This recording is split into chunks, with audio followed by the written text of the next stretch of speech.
Bismillahirrahmanirrahim. Assalamu alaikum everyone. Today's topic of discussion is how to prepare for January FCPS exam. Clear? तो इस video में बताने वाला हूँ कि इसको कैसे स्टडी करना है, what to study, when to study, how to study, क्या एग्ज़ाम रिसोर्सेज होने चाहिए और भी बहुत सारी चीज़ें। तो अगर आपने जनवरी वाला एग्ज़ाम देना है एफसीपीएस का या कोई भी इससे आगे ऑनवर्ड एग्ज़ाम देना है तो ये वीडियो आपके लिए है। तो let's start the exam. But those of you who doesn't know me, I am doctor Zuheb Amjad, best graduate of Nishtar M68। तो आप मेरी बातों पर भरोसा कर सकते हैं। तो स्टार्ट करते हैं अंडरस्टैंडिंग द एग्ज़ाम। तो जो FCPS एग्ज़ाम है, this is not a pure concept based exam, this is a luck based exam. Luck होती है, इसमें क्रैमिंग करनी पड़ती है, रट्टे वाला एग्ज़ाम है, कॉन्सेप्ट्स है लेकिन रिलेटिवली कम है। किसी भी एग्ज़ाम की तैयारी करनी है तो दो ही तरीके होते हैं, हार्ड वर्क करो या स्मार्ट वर्क करो। पहले ज़माने में कहा जाता था हार्ड वर्क करो, मेहनत करो, मेहनत करो, मेहनत करो, बट हार्ड वर्क करने का कोई फ़ायदा नहीं है। Smart work is much better then hard work if you do work in the smart direction. अगर आप स्मार्ट डायरेक्शन के अंदर हार्ड वर्क करोगे तो ये आपको अच्छा पे ऑफ करेगा। तो एग्ज़ाम को, कोई भी एग्ज़ाम आपने निकालना है तो स्मार्ट वर्क करना होता है। स्मार्ट वर्क करने के लिए आपने उस एग्ज़ाम की ग्रिप करनी होती है कि ये एग्ज़ाम में क्वेश्चन कहाँ से आ रहे हैं और कैसे आएगा।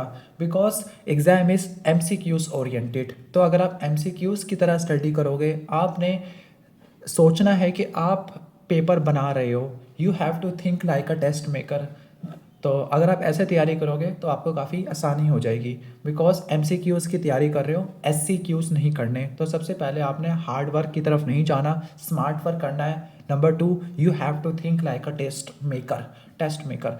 Number 2 is study resources. Study resources में कहा जाता है दो तरह के स्टडी रिसोर्सेज होते हैं, एक होते हैं क्वालिटी वाले, एक होते हैं क्वांटिटी वाले। अफसोस ये है कि हम क्वांटिटी के पीछे भागते हैं, हम ना 10-12 किताबें कर लेते हैं। यकीन करो वो 10-12 किताबें पढ़ के भी एग्ज़ाम पास नहीं होता, लेकिन आप एक अच्छी किताब कर लो क्वालिटी वाली तो उससे एग्ज़ाम पास हो जाता है।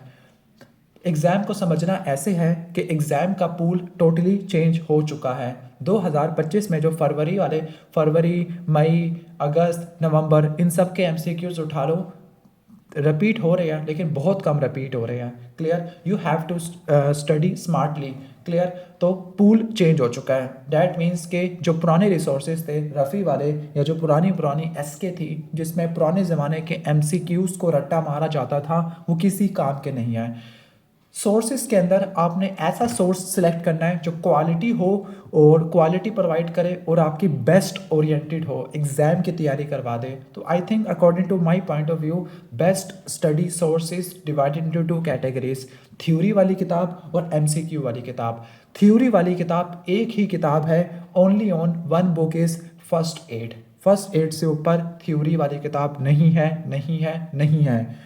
बाकी जो मार्केट में रफ़ी है, MNS है, पता नहीं कौन कौन सी फजूल किताबें हैं, इन सबको आग लगा दो।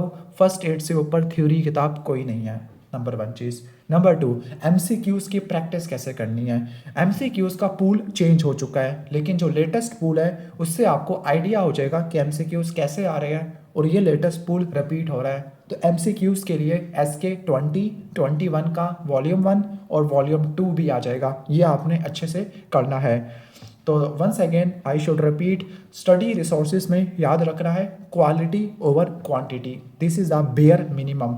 Next is study plan. जनवरी अटेम्प्ट के लिए I think so 40 days remaining है, 40 डेज।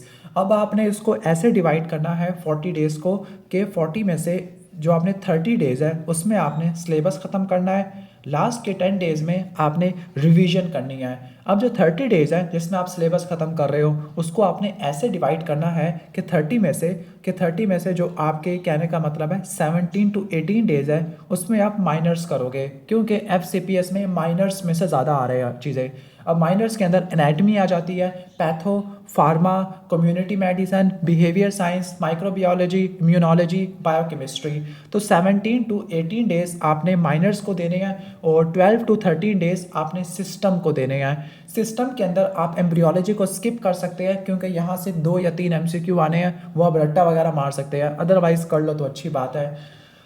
और जब आप थ्योरी कर रहे होगे तो आपने ऐसे करना है, फॉर एग्जांपल 17 डेज़ में माइनर्स करने हैं, तो उन 17 डेज़ में आपने ऐसे करना है कि एक दिन के आपने 2 पोर्शन करने हैं। उस दिन का जो 2/3 पोर्शन है उसमें थ्योरी करनी है और 1/3 पोर्शन एमसीक्यूज़ करने हैं। Let me give you example. For example आप तैयारी स्टार्ट कर रहे हैं तो आपने बायोकेमिस्ट्री स्टार्ट किया है, तो आपने जो एक दिन का 2/3 हिस्सा होता है 70%, उसमें आपने बायोकेमिस्ट्री पढ़ी है। बाकी जो 30% है दिन का रिमेनिंग हिस्सा, उसमें आपने क्या पढ़ ली, एमसीक्यूज़ तैयारी कर ली। तो एमसीक्यूज़ और थ्योरी दोनों को साथ साथ लेके चलना है। आखिरी 10 डेज़ में आपने रिवीजन ज़रूर करनी है, ख़ास तौर पर एमसीक्यूज़ की रिवीजन करनी है। आप मॉक टेस्ट भी कर सकते हैं या एमसीक्यूज़ की प्रैक्टिस भी कर सकते हैं। Clear? 10 days of revision is much better than whole preparation. Clear? तो ये ऑलमोस्ट हो जाएगा। What are the common mistakes जो कि स्टूडेंट बहुत ज़्यादा करते होते हैं? मोस्ट कॉमन मिस्टेक इज़ के मेरी ये वीडियो नहीं देखते लास्ट तक। पता नहीं किसने लास्ट तक देखी है। जो लास्ट तक, जिसने ये यहाँ तक वीडियो देखी है तो वो नीचे कमेंट में लिख दे FCPS, मुझे पता लग जाएगा कि लास्ट तक कौन देख रहा है।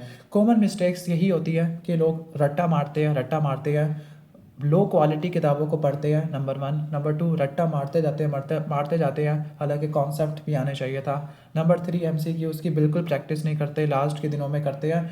शुरू से ही करनी चाहिए, अदरवाइज़ यू विल सफ़र। बाकी और भी बहुत सारी मिस्टेक्स होती है और कुछ एक्स्ट्रा चीज़ें होती हैं जिसको आप कंट्रोल नहीं कर सकते। फॉर एग्जांपल फैमिली का प्रेशर है, फाइनेंशियल इश्यूज़ है, जॉब कर रहे हो, हज़ारों चीज़ें होती हैं जो कि हर बंदे की लाइफ में डिफरेंट होती है। बट एक चीज़ बता दूँ कि अगर आप यहाँ तक आ गए हो तो इंशाल्लाह ताला सब चीज़ें कवर हो जाएगी। You need only one thing, that one thing is belief. आपको अपने आप पर भरोसा होना चाहिए। अगर आपको अपने ऊपर भरोसा नहीं है, बिलीफ नहीं है, कॉन्फिडेंस नहीं है, तो फिर फ़ायदा नहीं है एग्ज़ाम देने का, बिकॉज ये एग्ज़ाम आपको बहुत ज़्यादा ड्रेन कर लेता है। I am not comparing to the US assembly, वो तो इससे लाख दर्जा ऊपर डिफ़िकल्टी लेवल के है। मैं आपको इतनी मोटिवेशन दे सकता हूँ कि you have to make sure कि आप कॉन्फिडेंट हो and you have to say to yourself that I will pass this exam inshallah and no one will stop me passing this exam। पता नहीं ये फेक सी motivation दे रहा हूँ तो सुन लेना। अगर वीडियो पूरी देख रहे हो तो उम्मीद है कि टाइम मैंने थोड़ा सा खा गया होगा आपका। कोई और बात आपने पूछनी हो कमेंट सेक्शन में तो आप मुझसे पूछ सकते हैं। अगर आपने मेरे से कोई पर्सनल गाइडलाइंस लेनी है, टिप्स लेनी है, ट्रिक्स लेनी है, या चलो मेरे से थोड़ा बहुत पढ़ना है, अगर मेरे साथ थोड़ा बहुत पढ़ना भी है मेरे से, तो भाई पैसे लेते हो पढ़ाई के, तो पैसे तैयार रखना। अगर आपने मेरे से कांटेक्ट करना है तो मेरा व्हाट्सएप नंबर आप देख सकते हो स्क्रीन पर, 0318 6730773। तो ये मेरा व्हाट्सएप है, तो इस पर आप मेरे से कनेक्ट कर सकते हो, कुछ पूछना हो। सही हो गया। I already pass the medicine and radiology, तो मैं इनके हवाले से ज़्यादा अच्छे से गाइड कर सकता हूँ। बाकी मैं सर्जरी, ऑफ्थल्मोलॉजी, मैं ऑलमोस्ट आपको हर चीज़ के बारे में गाइड कर सकता हूँ अल्हम्दुलिल्लाह। मिलते हैं नेक्स्ट वीडियो में।